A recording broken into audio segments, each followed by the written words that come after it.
Students, whatever homework is given to you, you have to submit it on the very next day between 8 am to 1 pm to the given WhatsApp number, and it is compulsory to submit your homework as your attendance will be marked on the basis of your submission.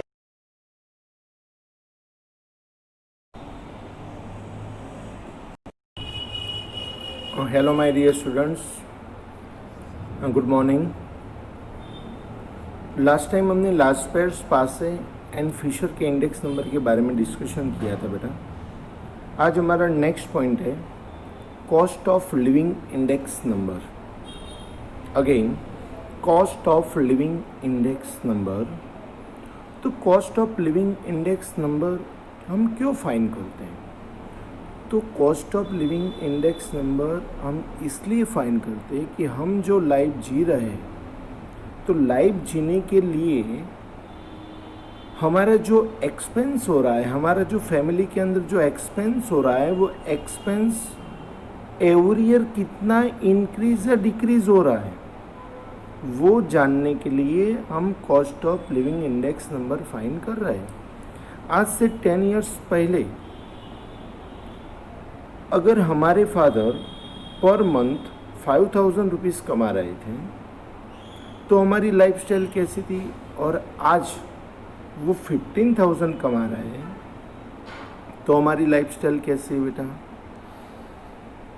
वो हमें compare करना है बेटा. तो इसके लिए हम cost of living index number find कर रहे हैं. तो पहले देखेंगे कि cost of living index number है क्या. So the cost of living index number is constructed to measure and study the change in the cost of living of people from different section of the society due to the fluctuation in price. Definition की बात करें, the number showing the percentage of relative changes in the cost of living of people of a certain section of the society in current year as compared to the base year is called the cost of living index number. बेटा याद कर लेना बराबर. The number showing the percentage of relative changes in the cost of living of the people of a certain section of the society in the current year as compared to the base year is called the cost of living index number. हमें कोई particular एक society लेनी है, middle class वर्ग, जो हमारे area की जो एक मिडिल वर्ग है, जो वर्ग के साथ हमारी कंपैरिजन हो सके, वैसे फैमिली को कंपेयर में लेके हमने करंट ईयर और बेस ईयर दोनों का कंपेयर करना है. तो हमें पता चलेगा कि हमारे जो एक्सपेंस है इसके अंदर कितने परसेंटेज इंक्रीज हुआ. The cost of living index number is prepared separately for the people of different section of the society and region. Society के अंदर बहुत high class, middle class, lower class, इसके अंदर भी हायर लेवल, सबके अंदर भी मिडल होते, तो हम जो मिडल के वो हमें कंपेयर करना है. For example, a family spend ₹15,000 per month for the living in the year 2012. एक फैमिली का एक्सपेंस 2012 के अंदर 15,000 था, and the same family spend 18,000 per month for their living in the year 2014 for the same lifestyle. Their cost of living index number can be obtained as follow. तो cost of living index number find करना है तो बेटा लिखना है current year monthly expenditure upon base year monthly expenditure into 100. तो 18,000 current year का हुआ क्योंकि 2014 को करंट ईयर लिया है,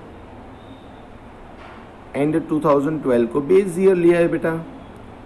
तो 18,000 अपॉन 15,000 इंटू 100 करो बेटा, तो हमें आंसर मिलेगा 120. मतलब प्राइस के अंदर 20% इंक्रीज हुआ 2 साल में.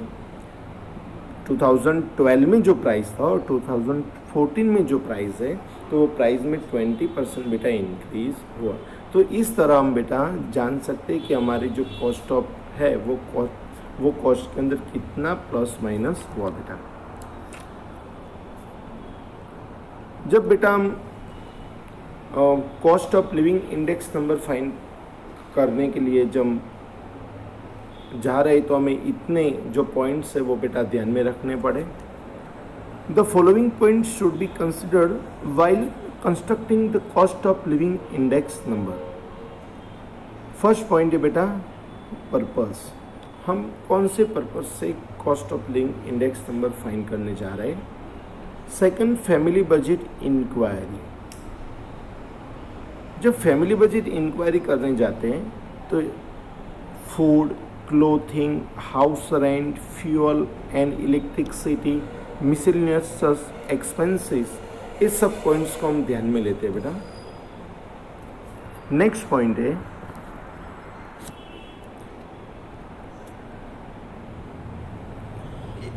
Availability of price of item. Base year, हम बेस ईयर कौन सा डिसाइड करेंगे, तो बेस ईयर बेटा याद रखना नॉर्मल ईयर होना चाहिए। बेस ईयर के अंदर कोई ऐसा मैन मेड या कोई नेचुरल रिस्क नहीं होने चाहिए। ये देखो आप 2020 जो है इसके अंदर हमने देखा कि कोविड-19 आ गया, बारिश भी ज़्यादा गिरी, तो ऐसे ईयर को हम बेस ईयर नहीं ले सकते। बेस ईयर नॉर्मल ईयर होना चाहिए और बेस ईयर का इंडेक्स ऑलवेज 100 ही होना चाहिए बेटा। आफ्टर बेटा पॉइंट है एवरेज। तो हमारे पास दो एवरेज है, एक जियोमेट्रिक एंड सेकंड वेटेड। तो बेटा याद रखना जियोमेट्रिक मीन जो है वो एप्रोप्रिएट एवरेज है, आइडियल एवरेज है, 1 मार्क्स में आएगा। Geometric mean is the ideal average for the construction of index number, but due to difficulty of its computation it is common use to weighted mean. तो हम regular में weighted mean का use करते हैं, but ideal mean कौन सा है, तो जियोमेट्रिक मीन। 1 मार्क्स में याद रखना, मोस्ट टाइम दिस क्वेश्चन है। Geometric mean is the ideal average for the construction of index number, but due to the difficulty of its computation it is common to use the weighted mean for the construction of index number। ये point बेटा याद रखना। After बेटा हमारा importance point है wait. 2 marks में बेटा difference भी आ सकता है, वेट का डेफिनेशन भी आ सकता है। वेट यानी क्या, तो बेटा लाइफ जीने के लिए हमको फूड चाहिए, हाउस चाहिए, फ्यूल चाहिए, बट हमारे लिए सबका इम्पोर्टेंस डिफरेंट रहा है। सबसे ज़्यादा हमारा इम्पोर्टेंस है फूड का इम्पोर्टेंस है। तो बेटा हम पहले देखते हैं वेट के बारे में क्या बता रहा है। The importance of different item selected in the construction of index number is not same. The number associated with item in proportion to their importance is called weight. This weight can be of two type, implicit weight and explicit weight। तो बेटा how many types of weight, तो 2 types, implicit weight and explicit weight। weight के 2 types बेटा। देखिए implicit weight and explicit weight के बीच का difference बेटा, तो this is an indirect method of assigning weight। तो this is a direct method of assigning weight। Second point, according to this method, the weight are determined as per the number of varieties of different items selected in the construction of index number। The weight of item are expressed numerically in proportion to their importance।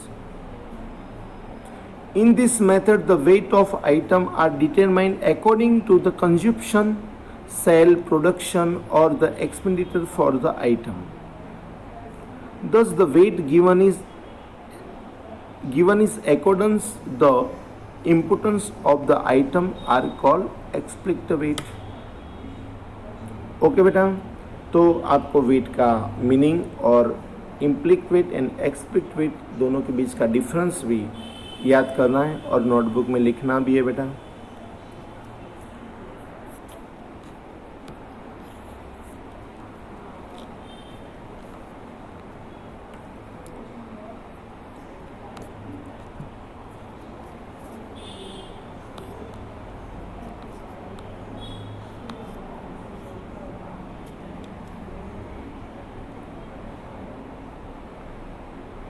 Okay बेटा, तो आज हम यहाँ तक discussion करते हैं, बाकी का डिस्कशन हम नेक्स्ट टाइम करेंगे।